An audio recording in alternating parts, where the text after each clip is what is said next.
diterjunkan untuk pengamanan Pilpres 2100. Jadi semuanya sudah di-set. Hari ini sudah masuk semuanya ke kabupaten-kabupaten dan kota untuk melaksanakan tugas yang bergabung nanti dengan kepolisian yang dibutuhkan personil tersebut. Pak, khusus seperti pengamanan di kawasan laut, Pak, ini kan juga termasuk rawan untuk Aceh, Pak.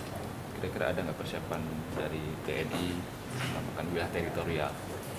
Baik, untuk masalah laut, keamanan laut memang dari Kamla ya, keamanan lautnya yang ada di Lok Sumawe maupun di Banda Aceh juga memonitor ini pergerakan laut.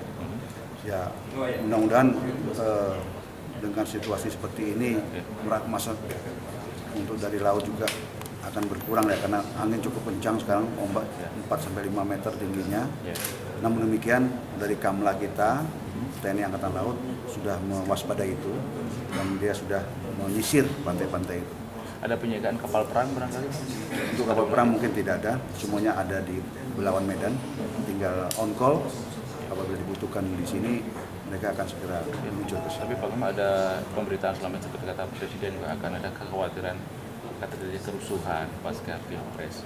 Kesiapan TNI sendiri sebagai pengamanan negara seperti apa, Pak?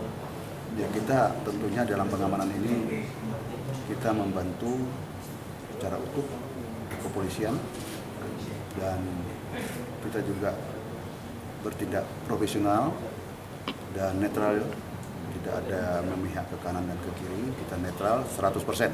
Saya jamin itu semua tidak ada yang berbuat di luar kepatutan.